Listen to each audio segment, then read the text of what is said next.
Good afternoon. Long time since we've done a video, but something interesting to talk about, so I thought I'd make one today. New machine, Sumitomo SH130, as you can see. Second job I've done with it, only about 5 days in, but really happy, very pleased. It's a nice thing to be in, and very similar obviously to the case. These case machines and the Sumitomo being the same up until now, that is. Like I say, really happy with it. I went for the Sumitomo, I got a really good deal off CJ Leonard's, very keen price, and a couple of little things that I liked over the case E series. Case are now on E, but this is essentially exactly the same as a case D series, but a brand new one. So it's still got an Isuzu engine, same as the C's and the D's and the B's had in the case. For some reason on the E series case machines they've gone to a Fiat engine, which is one thing which I thought was a bit strange.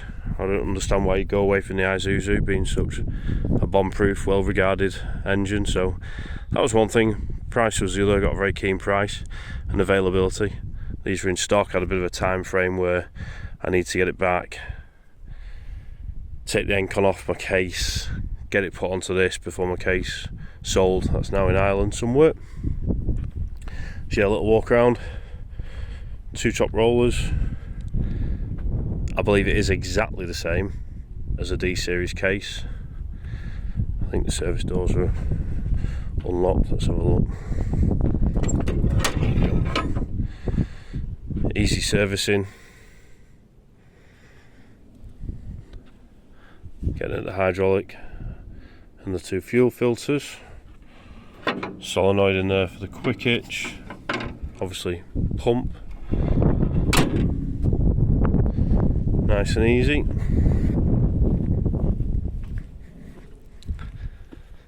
And this side, they're all pretty much the same, aren't they? But just showing people, if anyone's interested and wants to see what it is like compared to a D series case, you can see it is exactly the same.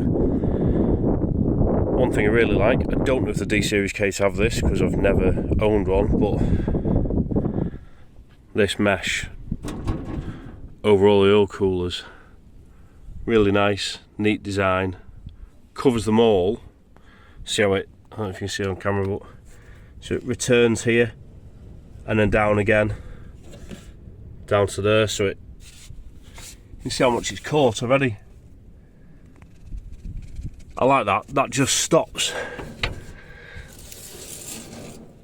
the material getting in and getting between the oil cooler and the radiator, which can't be a bad thing.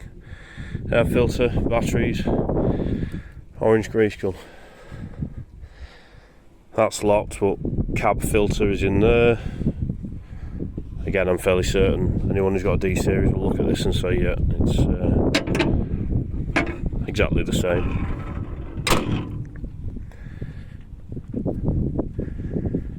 Oh, it's come with some really good Nordic, that's the word I'm looking for, Nordic lights on the top of the cab there, on the boom, and also on the side there where the side facing camera is, and on the back where the rear facing camera is. I'm assuming that's standard, I didn't ask for them.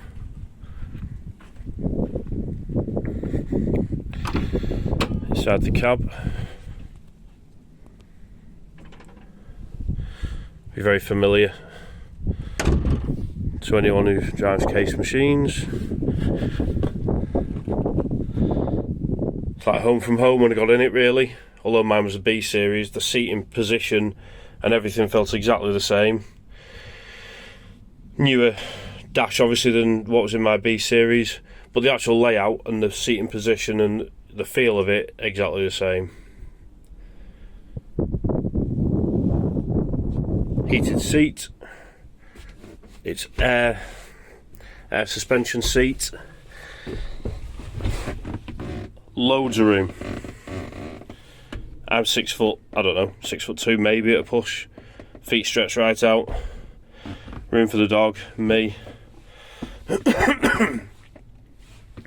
Cup holder there. Cup holder there that comes with this little magical ashtray. But you can obviously take that out if you don't want it. Bit of a cubby hole there. Built-in USB with a little cover. 24 volt lighter there. I don't know why they have 24 volt. I don't quite know what people plug in that's 24 volt, but someone might tell me. Big cubby hole there for paperwork. I don't know, goggles, high-vis vest, etc. Heated and cooled cubby hole there.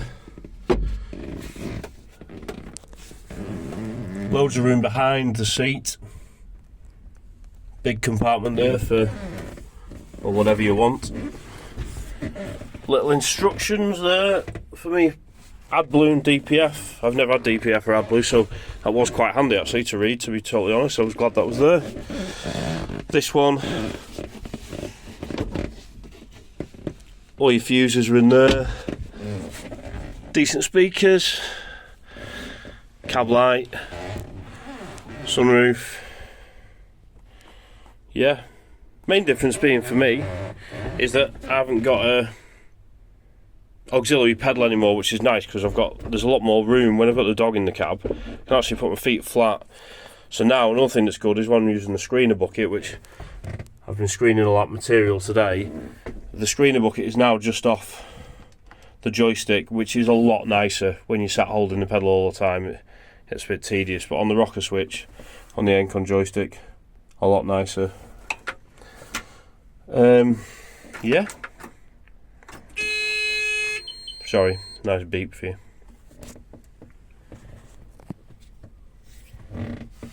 Screen. Let's say anyone who knows the screen went off then, I don't know why. Yeah, so you can do all that in the back menu. There's not a lot else to show you really. It feels a great machine to drive, smooth, but they're well proven, aren't they? So yeah, there you go.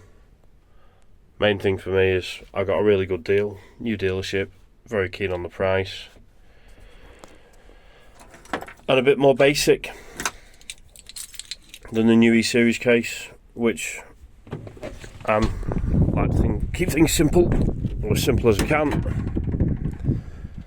So that sounded good to me, buying essentially the last, or maybe the last, I don't know, but buying a model of Sumitomo that they've been making for 10 plus years. They will have got it bang on, won't they? So there you go, it's had the screener bucket on it today, sat on top of a pile of bone dry material. It was steady, wasn't trying to fall over. Yeah, great, very, very pleased. A big decision for me to buy this. I've only run second-hand stuff. I've never owned a brand new machine before, ever. So this was quite a big thing for me. Weight. A couple of people have asked me about the weight. Not online, but they've asked me in general. 14.4 tons. Solid though. Like, everything's big. Oh, right, yeah. Before I forget. C or D series case, I don't know which it was, they were prone to cracking the booms and sometimes the dipper arm. Well, these, if you have a look here, there's a lot. See that fillet there, hard to show it on the camera really with all that wire around, but there's a lot of extra strengthening down there, the bottom of the dipper arm, which didn't used to be on the C's. Don't know about the D's, I don't think it was on the D's. On the front of the dipper you've got these ribs now, extra plate, filleted in here. Same on this side, obviously. And then I've just noticed while greasing it, when I had the boom down, that there's actually I'll zoom in a bit. A huge big fillet, as my finger. Here look, going up around that pivot point. There's a massive amount of reinforcement gone in there as well. Now, must admit you can't see it on the boom, but I've been told the booms are reinforced as well. I'm just assuming that that has been done internal, and I think that was the only problem they ever really suffered with, was the booms sometimes cracking on one of the series. I think it was the C's, I'm not sure anyway, but there you go, it's been addressed. So there you have it. I'll perhaps do another video in a month's time, let you know how I'm getting on with it. But after a week's worth of use, very, very pleased. And yeah, I'll do another video in a few weeks' time. Cheers.